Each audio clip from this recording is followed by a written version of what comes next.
Hey everyone, welcome. It's noon, so let's get the party started.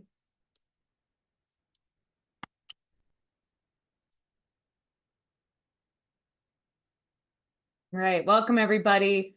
Welcome to the very first webinar of Archaeology and Historic Preservation Month for 2024. I'm Elizabeth Hora. I'm archaeologist, public archaeologist at the Utah State Historic Preservation Office. You'll hear me refer to that as SHPO or Utah SHPO. Like I said, today is the first day of May, and we are kicking off our month-long celebration with some piping hot new research from Ally Gerlach. I apologize. Every May, the Utah SHPO hosts a weekly brown bag lecture series featuring researchers working on Utah archaeology and historic preservation topics. And we ask them to present their work to you. So you can see all of our upcoming webinars for this month and take a look at our back catalog of past years at USHPO, that's ushpo.utah.gov/AHP month. So before we dive in today, I'm going to talk a little bit about how you guys can participate in today's presentation, because that's the benefit of a live program, right? So this is a Zoom webinar, which means that your video and your audio are automatically turned off. At the bottom of your screen, you'll see something that says Q&A. That's our question and answer panel, and you can use this at any time to ask questions of our presenter. She'll be able to see your questions once you send them, so will I. And then Ally will be able to decide whether she wants to answer that question live on air or if she would like to type out her response in the Q&A panel. Usually we do these live on air. We will do our best to leave no question unanswered, but we do have an hour allocated for this, so we will, like I said, we will try our best. We also have a chat panel. So down at the bottom of your screen, you should see something else that says chat. You can interact with not only myself and Ally, but you can also interact with other audience members as well. That's not the best place to put questions just because it can be hard for me to scroll through and find them. You're definitely going to want to use that Q&A panel for questions, but please feel free to chat with each other. I'm sure those of you watching today have a lot of history and experiences from Iosepa. So we will have that period of time at the end for questions and answers. And during that period, if you have a question and you would like to, you can raise your hand and I will take you off of mute and you will be able to ask your question in your own voice, in your own words. And that's always really fun. So please take advantage of that if you would like to. All right, with all of the housekeeping out of the way, let's talk about today's presentation. So today is going to take us to Iosepa, a small and short-lived community in Skull Valley, south of the Great Salt Lake. Ally Gerlach's research had her examine the archaeology of Iosepa. This is a settlement established by the Church of Jesus Christ of Latter-day Saints in Skull Valley, Utah, that was occupied from 1889 to 1917, primarily by Hawaiian and Pacific Islander converts to the church. Gerlach is our presenter today, and she has recently graduated from the University of Idaho with a master's degree in anthropology and an emphasis in historical archaeology. So congrats, Ally. To serve Ally's passion for public archaeology, her thesis project had her create a mobile exhibit about Iosepa. And importantly, she collaborated with Iosepa's descendant community to select and interpret the themes, stories, and even the artifacts themselves that became a part of the exhibit. I am really, really glad to have Ally here to tell us about her work at this intersection of history and modernity, working with artifacts and living descendants of Iosepa. And so Ally, whenever you are ready, you can take it away. Okay, thank you, Elizabeth. Let me get my PowerPoint started real quick.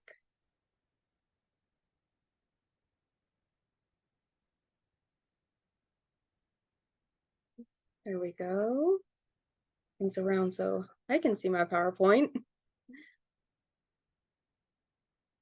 Okay, so good afternoon, everyone, and thank you so much for being here.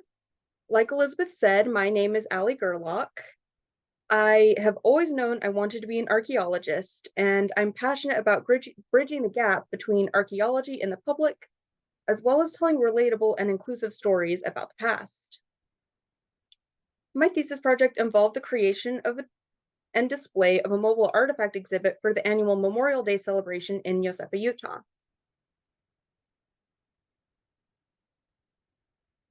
Let me get my next slide. There we go.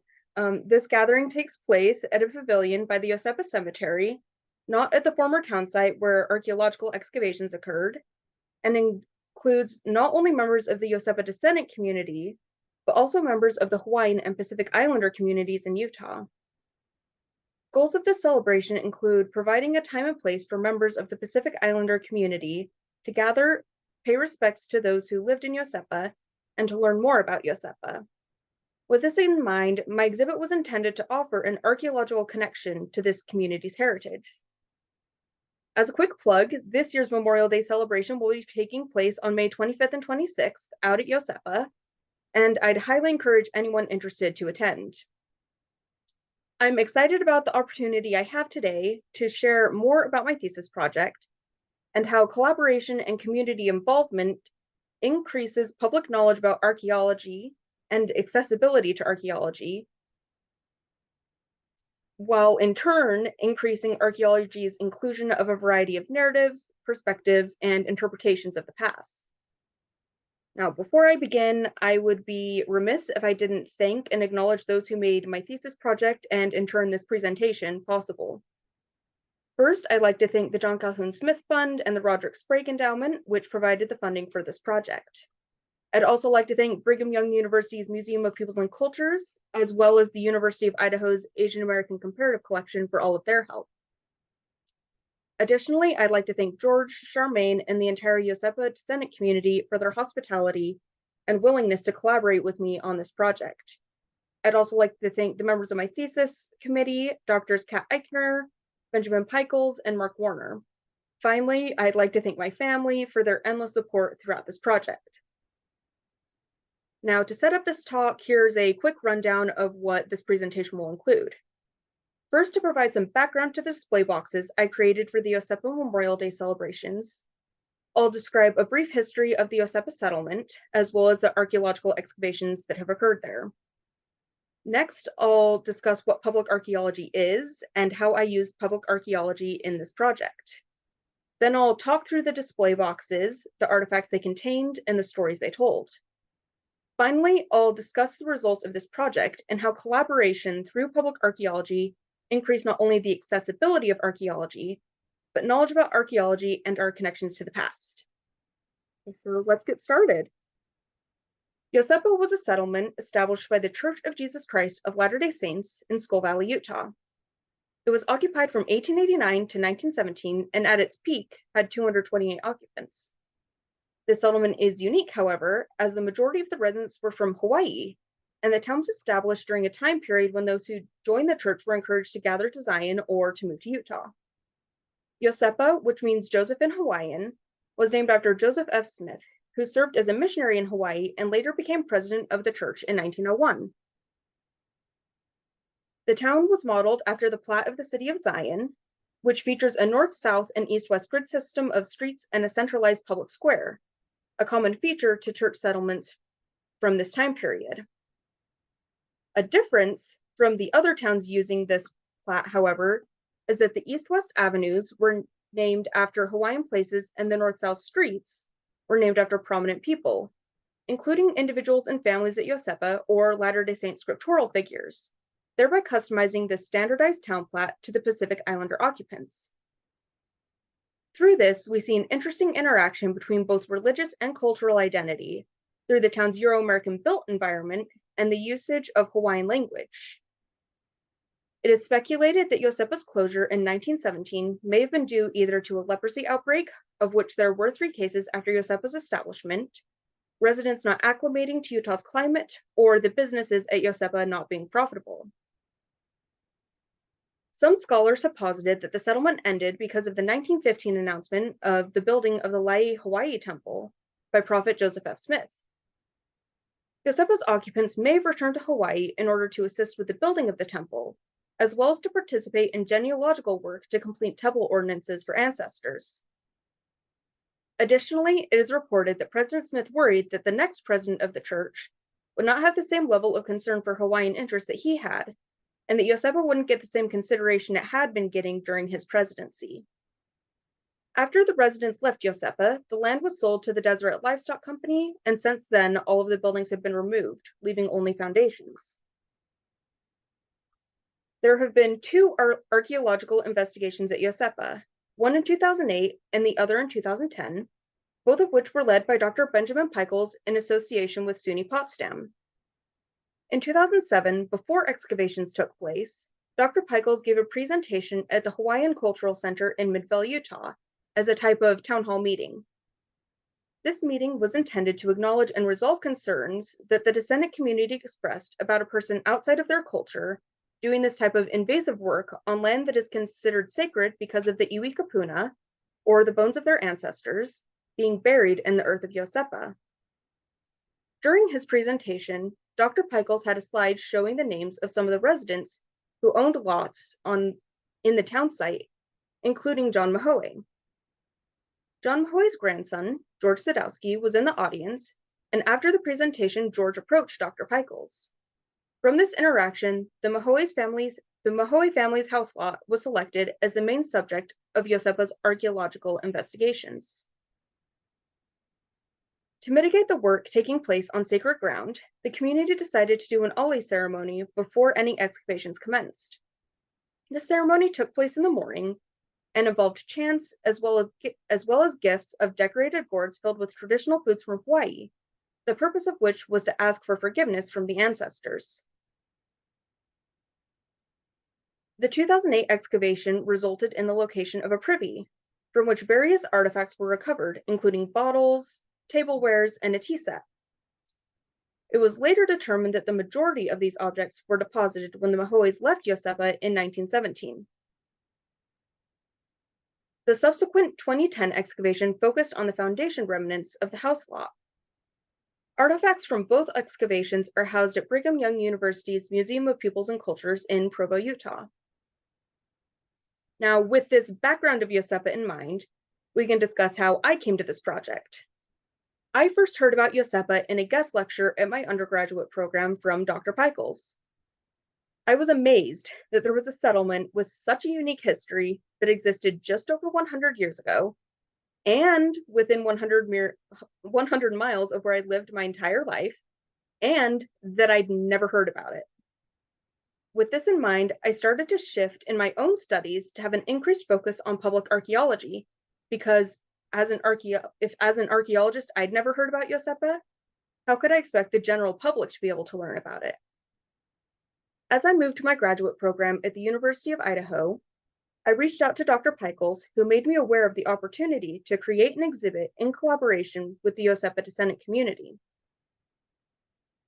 Now, I keep using the term public archaeology, and I will continue to use it throughout this presentation, so what does it even mean?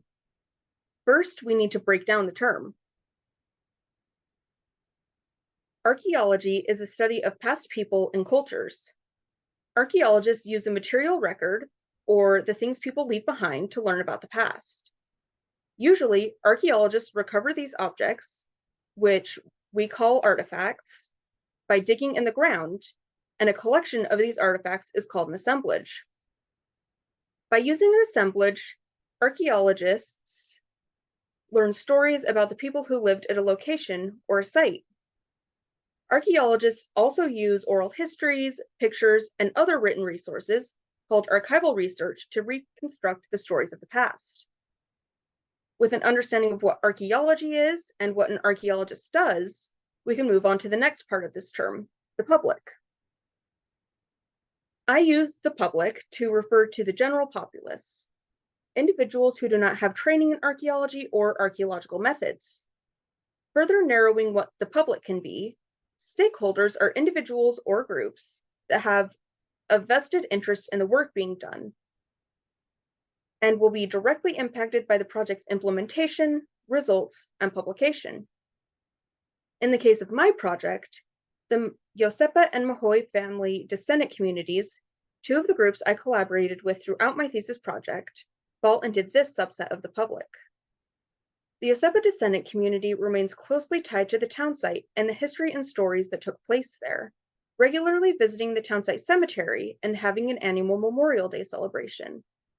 With this exhibit being created for use at this Memorial Day celebration, the Iosepa community is deeply entwined in what the exhibit includes, the narratives it tells, how it is presented, and how it is used. Similarly, the Mahoe family descendants are having their family story displayed for others to see, and as such are directly impacted by what is included in the narrative. Additionally, I needed to consider aspects of both Hawaiian culture and Latter-day Saint religious practice. Now, with archaeology and the public defined, we can discuss why public archaeology is important, what it includes, and how I applied public archaeology in my project. 3 facets of public archaeology that I used include an archaeologist's ethical obligation to the public, collaboration and multivocality with the public and stakeholder groups, and connecting the past to the present in meaningful ways. I, like many other archaeologists, perceive my inclusion of, collaboration with, and dissemination of results to the public as an ethical obligation. I place emphasis on archaeology as being a medium through which we can provide a space for communities to participate in the process of history making. By actively collaborating with the descendants of Iosepa at large, as well as the more specific Mahoe family descendants, I remove myself from a solitary position of power, allowing stakeholder perspectives and opinions to drive this exhibit's design. In striving for multivocality, I use Peter Howard's perspective that, quote, heritage, or in my case, archaeology, is for people, not just for a small minority of specialists and experts, but for everyone, end quote. In this project, multivocality meant including the narratives, perspectives, and interpretations offered by the Iosepa and Mahoe family descendant communities. This collaboration was important because my goal was to make this display applicable to the Iosepa descendant community, as opposed to doing my own interpretations of value or importance. Multivocality, however, by definition, means that there will be a variety of voices and opinions, and while all perspectives are considered, they may not be given equal weight. The difficulty in this task, however, was determining who was given the most weight and why. I gave the Mahoe family the final say in what was or was not included in the display. Because the artifacts are directly connected to the Mahoe family, and it is their story that is being shared, it is important to respect their privacy and agency. Although the Mahoes that lived at Iosepa are not here anymore to voice their wishes, their descendants are. With ethical decision-making in collaboration, it is my obligation to consider how the stories being told in the display will impact not only the Iosepa descendant community at large, but the descendants of the Mahoe family specifically. The final aspect of public archaeology that I applied in my project is making archaeology relevant to the public by establishing parallels from the past into the present. Doing this provides a space to reflect on, navigate, and start conversations about current issues mirrored in our past. A sentiment I took from James Dietz is that, quote, archaeologists are storytellers. It is our responsibility to communicate to as wide an audience as possible the results and significance of our findings, end quote. Stories provide a way to make the past relatable, interesting, and accessible to the public. Moreover, storytelling in the context of exhibition, like in this project, has additional appeal because the artifacts themselves are there for the public to view and interpret on their own. Seeing the artifacts while reading their associated stories, knowing that this object was made, held, used, and loved by its owner, and imagining their use of similar objects in their everyday lives can create a connection that is difficult to have through pictures or words alone. By presenting an exhibit to the Iosepa community, it makes the story, the history of this community into something memorable, personal, and real. Through collaborative storytelling in the form of a traveling exhibit, my hope was to increase stakeholder interest in preserving local histories, while also increasing education about and accessibility to archaeology and the study of the past.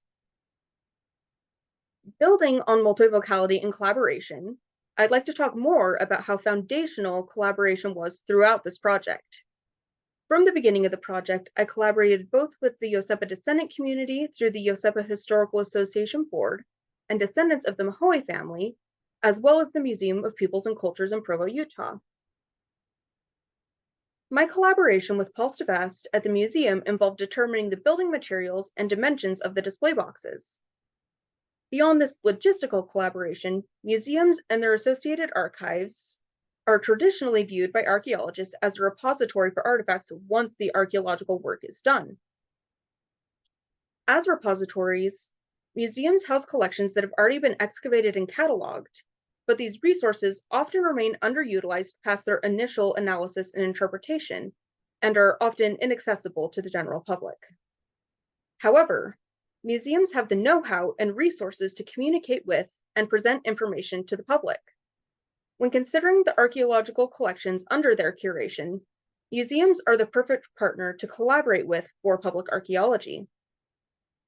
By creating an exhibit using artifacts excavated over a decade ago, my aim was to renew these objects' social utility. The Iosepa descendant community, including George Sadowski, a grandchild of the Mahoe family, and Charmaine Wixom, then the president of the Iosepa Historical Association, collaborated with me throughout this project. George and Charmaine are incredible resources of information, as both provided photos, records, and stories about the community. Along with the board of the Iosepa Historical Association, they participated throughout the creation process by email and Zoom communication, as well as by providing input on the types of artifacts that should be included and the narratives they should tell. In considering the Iosepa community's Hawaiian identity, it is important to recognize the continuity of Hawaiian culture from the past to the present. Collaboration with Hawaiian stakeholders provide insights that I, a Euro-American archaeologist, do not have. In my project, the concept of a living community is strongly represented, with members of the Iosepa descendant community meeting annually for their Memorial Day celebration to remember and honor their ancestors who once lived there, as well as serving as an opportunity to meet with Utah's larger Hawaiian and Pacific Islander communities. I also had the honor of interviewing George Sadowski, the grandson of John and Emily Mahoe. This interview was incredibly influential in shaping the themes represented in the exhibit, both in the terms of through lines for the entire exhibit, as well as determining the themes of individual display boxes. From the start of this project, telling a compelling story through an exhibit was one of my central concerns in gaining and maintaining the interest of the public. Similar motivations were reflected in my interview with George and in his emphasis of talk story. Talk story is a Hawaiian practice where an individual shares a, quote, personal experience narrative mixed with folk materials, end quote. It is important to acknowledge how I applied the concept and practice of talk story into the design of the exhibit, continuing the relevance of the display to this specific community. Another theme that came up many times was devotion and dedication as aspects of faith. The devotion of the original settlers of Iosepa in deciding to come to Utah, and their dedication in choosing to return to Hawaii when asked to assist with the construction of the temple. The centrality of religion is manifest in their decision-making in the past, and the continuation of religion as it takes a central role on the Sunday of each year's Memorial Day celebration. With the theme of dedication, both in the past by the original settlers of Iosepa, as well as with the descendant community today, it became clear that this theme should be included in the narrative of the display. Ohana was similarly entwined with the importance of religion. The subject of ohana, or families, came up multiple times in my interview with George, and he related every one of his answers back to ohana. One of the central reasons for the Memorial Day celebration is to remember family members who lived in Iosepa, and to honor them by cleaning their graves. George discussed his ancestors who lived in Iosepa, John and Emily Mahoe, and 12 of their 14 children. With the artifacts from the Iosepa excavations being associated with the Mahoe family's residence, the overarching theme of representing this family as in the exhibit as an example of what life may have been like for those living in Iosepa became clear. George also told stories about his grandfather, John, and how the archaeological record reflected the stories he knew about John's life, including how he always had a whiskey bottle under his side of the bed. With this, George said that he would love it if one of the whiskey bottles was included in the display. Further, George discussed his grandmother Emily's activities as a midwife at Iosepa, providing a way to discuss the roles of women and children at Iosepa within one of the display boxes. With these themes repeated throughout the interview, I knew that the final product needed to utilize a talk story format while addressing themes of faith and ohana. Using a narrative style throughout the display, heavily inspired by talk story, allowed the exhibit to draw participants into the lived experiences first and teach archaeological principles secondarily. I made an effort for each theme to include aspects of Hawaiian identity as well as Latter-day Saint religious identity. Throughout the exhibit, the Mahoe family's experience is presented as an example of what life was like at Iosepa. Taking the descendant community's input as well as my interview with George into account, I identified 4 major themes that represent the site's history. They are Iosepa's connections, personal stories, a Iosepa home, and a happy, healthy family. Each of these themes had a display box containing artifacts, as well as an associated banner that provided an interpretation. Each of the 4 themes represent different facets of the Mahoe family's experience, but are deeply entwined. So I created the exhibit in a way that allowed different artifacts to be cross-referenced between narratives and themes. By setting up the display boxes this way, it emphasized that these artifacts are all the same assemblage and that no single artifact can be viewed in a vacuum. In addition to the 4 themes, I also created a banner describing the town site's history and the archaeological work that has been done there. The purpose of this was to provide an introduction to the artifacts being presented, as well as the archaeological concepts used throughout the exhibit. By explaining how archaeology made the display possible, it established how and why archaeology is beneficial and meaningful to the public. I also created a children's activity booklet that included coloring pages, matching games, a scavenger hunt with artifact silhouettes, and questions prompting children to find similarities between the past and their own lives. These activities provided a guided way for children to interact with the displays, as well as an age-appropriate description of archaeology. Now, I'd like to further discuss each of the 4 themes and highlight some of their stories. The first theme, Iosepa's connections, looks at the way Iosepa was connected not only locally to Salt Lake City, but also to Hawaii and a more global market. The local market was represented by a horseshoe and barbed wire, highlighting how ranching occurred at Iosepa, as well as 2 glass bottles. One bottle has a paper Zion's Cooperative Mercantile Institution label, which was a store in Salt Lake City. Unfortunately, the label has mostly worn off, so we can't read it, but the bottle shape suggests that it was a patent medicine bottle. Patent medicines refer to prepackaged, mass-marketed medicine, and the unregulated market of these medicines is what eventually prompted the formation of the Food and Drug Administration. The other bottle has Willie's Horn Drug Co., Deseret News Building, Salt Lake, Utah, embossed on the side. And although I wasn't able to find much about how long the Willie's Horn Drug Company was in business, I was able to find an ad for the company in a 1903 playbill for the Old Mill Stream at the Salt Lake Theater. Products purchased from the Sears Roebuck and Montgomery Ward catalogs connected Iosepa to national markets.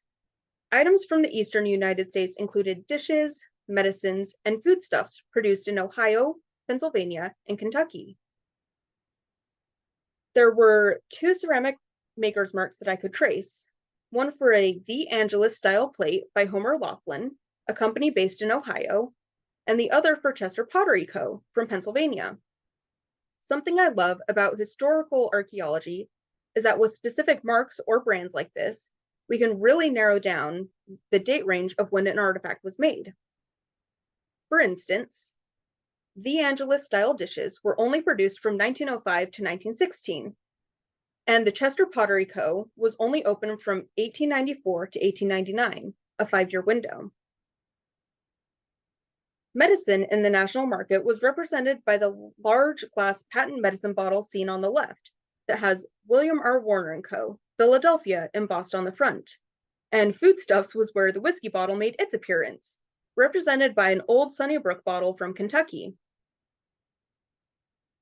Another interesting connection to the national economic market was in 1904 Liberty Head nickel, which would have originated in Philadelphia, Pennsylvania, the only mint that produced this coin.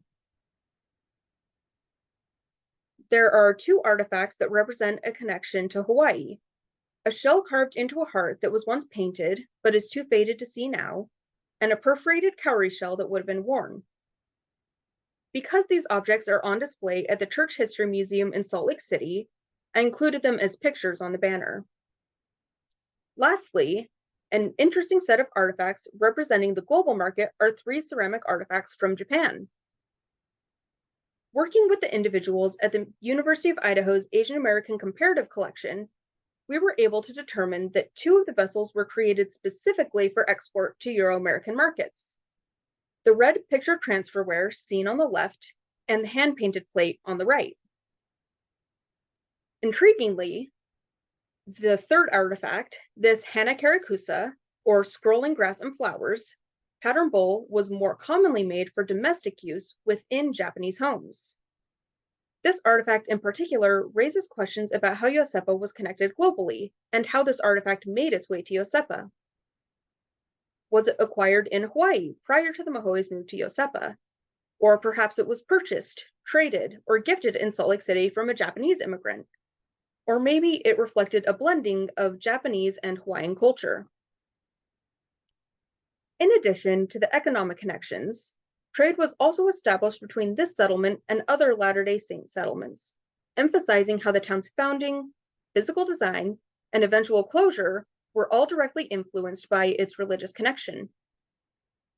My goal for this banner's narrative was to show that Iosepa's diversity of artifacts represented a connection to a complex global market and a multifaceted regional Latter-day Saint economic network. This perspective is in direct opposition with a commonly circulated narrative of Iosepa's having been a lonely and isolated town in the middle of the desert. The second theme, personal stories, displayed the items people would have touched and carried on their person, and represented the stories of everyday objects. This included mundane items such as buttons, buckles, suspender parts, and a shoe. All of these items taken together as an assemblage showed that the Mohoe's clothing was characterized by middle-class, Euro-American styles popular at the time.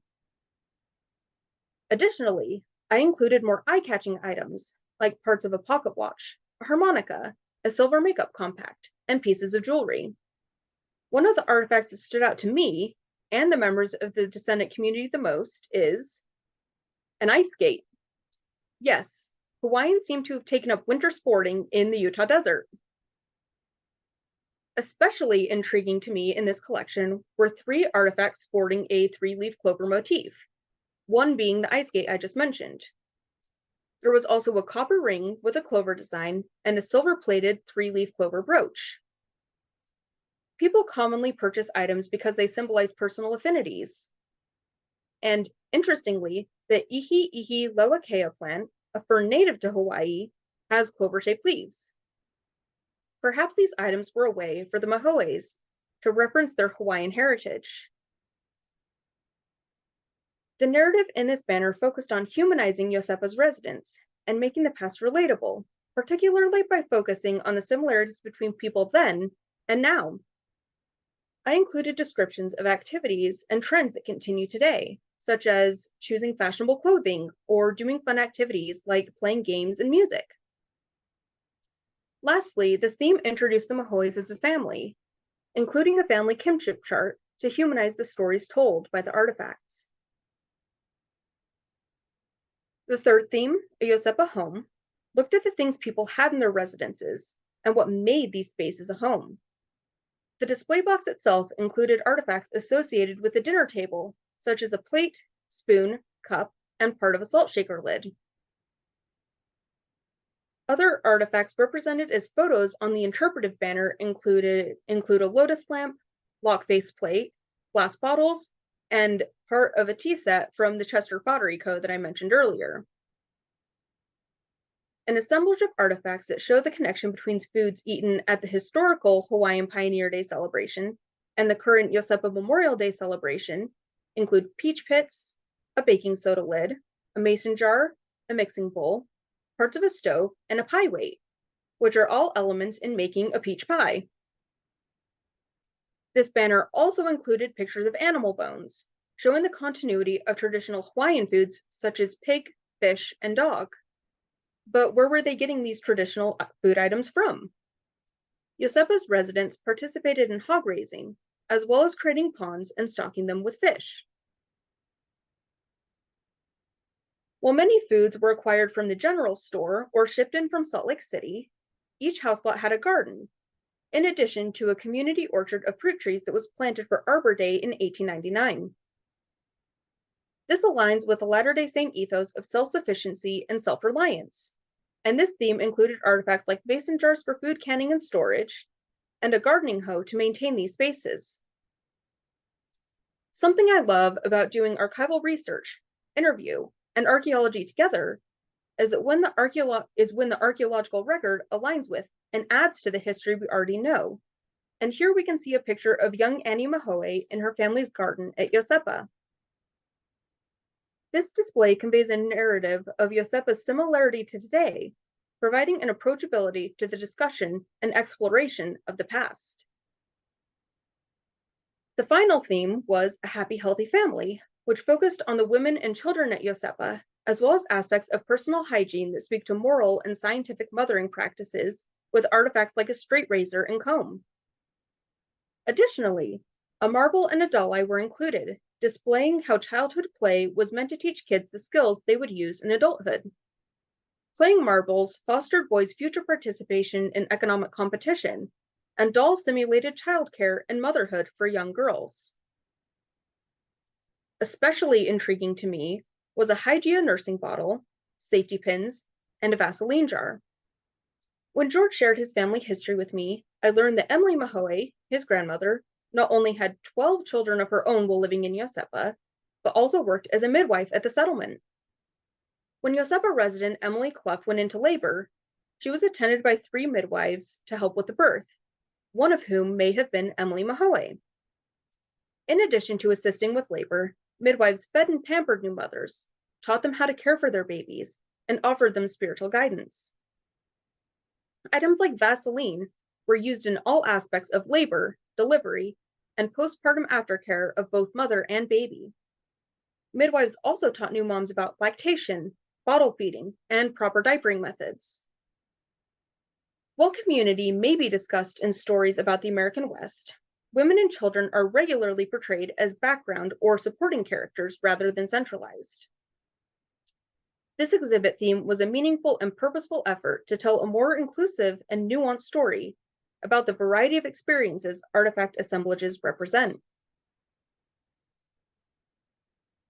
The 4 thematic stories told through this exhibit are not necessarily groundbreaking and instead mere well-known narratives about life in the 19th through 20th centuries and Victorian ideals. However, this is powerful in itself. Commonly circulated folklore about Iosepa tell of an isolated settlement, established and forgotten, with residents that were eventually forced to leave due to the settlement's failure. Contrary to this portrayal, the archaeology tells a story about Iosepa's resiliency and success, with it even being recognized in 1911 as, quote, the best kept and most progressive city in the state of Utah, end quote. This exhibit's use of tangible objects and storytelling provides a relatable and approachable way to share this updated narrative.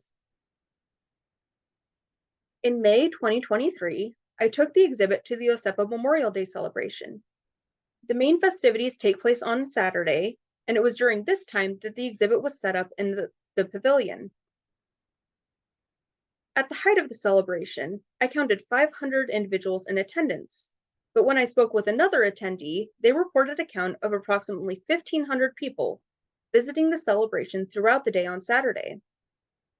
To measure the number of people I interacted with and the number that interacted with the display, I kept count using ticker counters. The first thing I counted was the number of people who approached and interacted with the display, counting approximately 271 individuals. I also counted the people I directly interacted with, whether it was answering questions, clarifying information, having a conversation about the exhibit, or another reason. But this count turned into the number of groups of people I interacted with and totaled 66 distinct interactions. Additionally, throughout the course of the day, I handed out 52 children's activity booklets, providing another way to measure the number of people I reached through the exhibit. Feedback from the community about the project came both from the interactions I had with individuals while at the celebration, as well as through surveys. The interaction that stood out to me the most was a conversation I had with a grandma and her grandkids. When they asked me what my favorite artifact was, I showed them this rock with a heart carved into its surface. The grandkids got excited and told their grandma that this was so cool. The grandma explained that whenever she and her grandkids are together, they find at least one heart-shaped rock to add to their collection as physical reminders of the memories and the time they've spent together. And this really struck home for me. The initial reason why I selected this rock was because my brother and I have done a similar thing since we were kids, collecting heart-shaped rocks that we find and giving them to my mom, who keeps them in a jar to remind her of her kids. This human connection, both across time and space, is the allure of historical research, public archaeology, and the creation of this exhibit. It provides a place for people to recognize and appreciate their own connections to the past and to each other. The purpose of the survey I administered was to gauge participant perspectives in 3 categories: their knowledge about archaeology in general, their knowledge about the archaeology that has taken place at Iosepa, and their reactions to the exhibit. Today, for the sake of time, I'm not going to address all the questions, and instead I'll discuss some of the more interesting results, specifically about participant knowledge about archaeology and their reactions to the exhibit. There were 11 participants in this survey, and although this is a relatively small number, the responses still provide important insights. The first section of questions focused on participants' knowledge about archaeology in general. The first 3 questions I asked are: what is archaeology? What does an archaeologist do? And what types of evidence or resources do archaeologists use in their investigations? Based on the responses to these questions, 78% of participants had at least a basic understanding of archaeology, providing responses that include the study of artifacts, culture, digging, and making connections to ancestors and the past. I also asked, where have you learned about archaeology? And all 11 participants identified at least one way they had learned about archaeology before. Museums and national and state parks, TV shows, and books, and school were the most commonly selected answers. The danger of this, however, is that television programs on such networks as Discovery and History are generally archaeology adjacent at best and pseudo-archaeology at worst, presenting reality television under the facade of an educational or factual program. Non-archaeologists controlling the narrative of archaeology highlights the need for archaeologists, like myself, to correct and influence public perceptions and understanding. My survey number suggests that there is room for improvement in public archaeology, and that more educational opportunities could be provided in an open and accessible forum. I don't know, maybe in the form of a traveling exhibit or in more presentations like this. When I asked, what about archaeology interests you? The responses were varied. Learning about history, connecting the past and present, and preserving the past were the most selected options, with finding old things selected the least, which was the opposite of what I expected to see, but I was glad to see it. For the last question in this section about archaeology, I asked the participants to rate how important they think archaeology is on a scale from 0 to 10, with 10 being the most important. Taking the average of the numbered responses, The perceived importance of archaeology is 9.7 out of 10, higher than I expected, but not an unwelcome result. For the survey questions focused on reactions to the exhibit, there were only 6 respondents instead of 11. These questions were on the back of the page, and people may not have realized there was more to the survey, but you live and learn, and this was my first time using a paper survey rather than one online. Out of the 6 participants, 5 said that they learned something new, leaving responses like, Iosepa was more modern than they thought, that Iosepa was truly amazing, about the history of the Hawaiians that were here at Iosepa, and how the artifacts are taken and prepared for display. One individual even responded with, everything was new, and it was amazing. I also asked what they liked most about the exhibit, and responses included learning more about the past history of Iosepa, the things to see and read, the home layout, and the detailed information. In the next question, I asked participants if they believed this exhibit was beneficial to them and their community, and 83% responded positively with answers like, yes, absolutely. Yes, for new knowledge. Yes, we need to learn about our neighbors and community. Yes, Iosepa is an important part of Utah history. And absolutely, it is beneficial for history and learning. On a scale from 0 to 10, with 10 being the most important, the average satisfaction rating with the exhibit was a 9.2 out of 10. Finally, when I asked if they had any additional comments or concerns, one participant stated that they would love to see this display in a more populated area like Salt Lake City somewhere. This intrigued me because although the exhibition at Iosepa provided a space for those intimately connected to Iosepa to experience and learn from it, the mobile nature of the display could make this opportunity accessible to an audience beyond the sphere of people that already know about Iosepa. This project was a successful application of public archaeology. Through collaboration with the Iosepa descendant community, as well as the Museum of Peoples and Cultures, an exhibit was created that was not only viewed positively by both groups, but was made in a way that allows it to be used at Iosepa Memorial Day celebrations for years to come. The mobility and flexibility of the exhibit means it could be used at any number of other events. Collaboration further facilitated a variety of narratives and perspectives to be included in the interpretation of this assemblage. This process serves as a template for successful outreach, teaching the public what archaeology is, what archaeologists do, and why knowledge of the past is valuable. By doing this project and diminishing the barriers to entry for other archaeologists, hopefully we will see an increase in meaningful outreach. Thank you all for attending today, and I hope you enjoyed this presentation and participating in some public archaeology.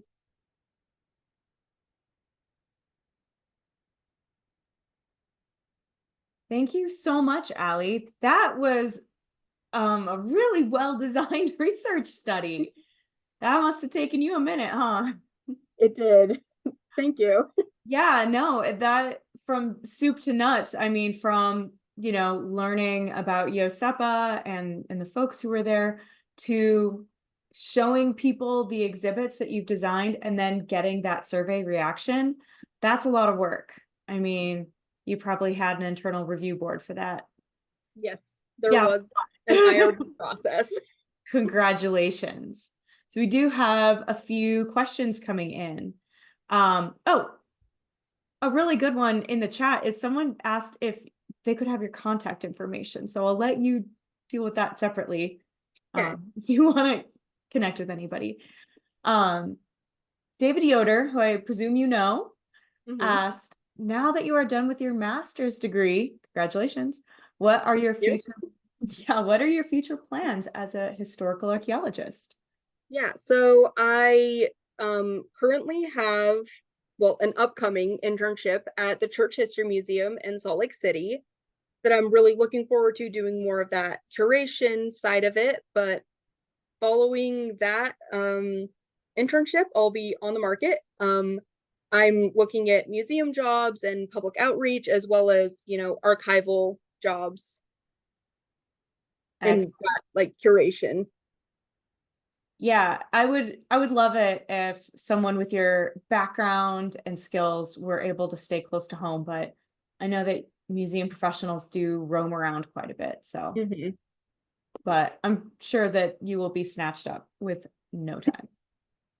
Um, Ken May regarding Iosepa asks, he says, I understand that there is a boulder with rock art in the Iosepa settlement that has carvings such as turtles and ocean waves, and he would like to learn more about this rock art and how it reflects Iosepa. Are you familiar with this? Yeah, so I didn't focus on the rock art really, but you are correct. There is rock art out there. Um, there are some varying opinions on this rock art, whether it was created during Iosepa, like the settlement itself, or if it's been created more recently from participants at the Iosepa Memorial Day celebration. But it is there, and either way, it definitely shows a connection to Hawaiian culture and that like really interesting interaction between having that Hawaiian culture in Utah. Yeah, I've visited it. It's up behind the cemetery, Yeah. right? Yeah, it's cool, and I mean it's a beautiful view, so it's Hmm. always worth the walk up, but Hmm. um and Fred Perkins says that he would really like to see your material on permanent display out at Iosepa. He's visited several times and has been prompted to do his own research, but he feels like your materials would really help visitors feel the reality of the place. So Hmm. I'm going to launch off of that and say, what is your short-term and maybe long-term goals for this traveling exhibit? Hmm. Yeah, I my hope is that because I created the display in a way that it can act independently of me, I don't have to be there to, you know, describe the artifacts or interpret them. Mhm. They're kind of like able to exist on their own now, is that um they'd be available for use at the annual Memorial Day celebration. And that is something that's a little bit out of my hands now, and that um, the Museum of Peoples and Cultures would need to be contacted about. Okay, so we can say contact the Museum of Peoples and Cultures and they can help orchestrate the logistics for that. Yes. Hmm. Oh, that's fantastic. Because yeah, sometimes getting your exhibit to a place and setting it up, I mean, that's the Yeah. battle of it, Hmm. Having someone stand next to it and make sure that nothing gets wrecked, like it's pretty Hmm. easy. People are respectful generally. Hmm. Well, cool. I hope that we're able to do that. I hope we're able to bring that out to Yosepa and like your anonymous respondent said in your survey, I hope that it can make it to places like Salt Lake City and other more major metro and cities around the region. Do you Absolutely. have a few other questions? And just so everyone knows, we will be stopping at 1. We want to be respectful of Ally's time and everyone's time gathered here. But we do have time for a couple more questions. So um, Renee Ferguson asks, she says, I volunteer at Church History Library and would like to ask questions personally about the sourcing. Um, oh, so I think that's actually in relation to her earlier question about getting contact information for you. So Hmm. I think she Yeah, just I asked, will put my email in the chat real quick. okay.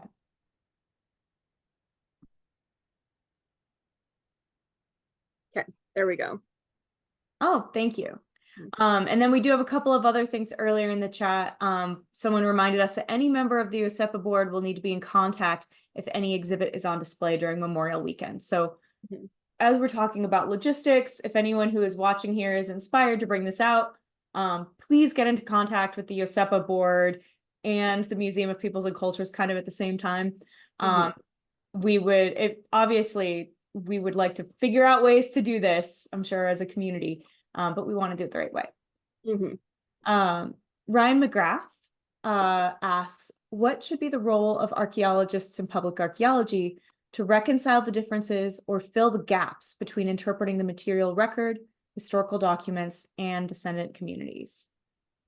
Yeah, so I feel like archaeologists, it is, like I said, our ethical obligation to really be that kind of in between. And it's we're lucky enough, I guess, to be able to have the opportunity to, attend school and learn about all these different methods to be able to bring together all these different resources. And something that's really interesting about the material record, especially, is that there are so many interpretations that can come from it.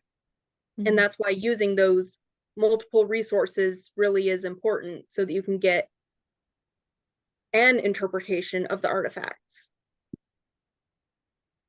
Excellent. Thank you so much for that. Um, Mostly, I'm looking at the chat right now, and mostly people are just very excited to have seen your work, and you've done a really terrific job blending together archival research, material record, archaeological record, and the voices from these descendants. That was a really fantastic example of public archaeology. I hope you'll be able to present it at places like our public archaeology conference. We had our first one ever last September. Yeah, public archaeology is like a thing now. We're doing it. Let's We're really go. doing it. Okay. Yeah, so hopefully you'll be able to do a little bit of a roadshow about this, because this was a really excellent example. Thank you. So thank you for coming on today and sharing with us. Absolutely. Thank you for having me. Thank you, everyone, for being here. Your comments are so sweet and kind. Thank you. They're really kind. George Sadowski says, so are you going on to your PhD? I mean, I've thought about it, but we're going to try working for a while. Yeah, it's tough out there. Hmm. So before we head out for the day, in the chat, I have put in a link to others in our Brown Bag lecture series. Next week, we will be learning about early 20th century apartments from Amber Anderson and Roger Roper. These two will be letting us know about how people were developing apartments in Salt Lake City, and importantly, how we are modifying them from the housing crunch of a century ago to the housing crunch of today. Anyone who lives out on the Wasatch Front is really feeling it out there right now. But thank you all so much for your participation and your wonderful, wonderful questions. Thank you, Ally, for your time. And we will see you on the next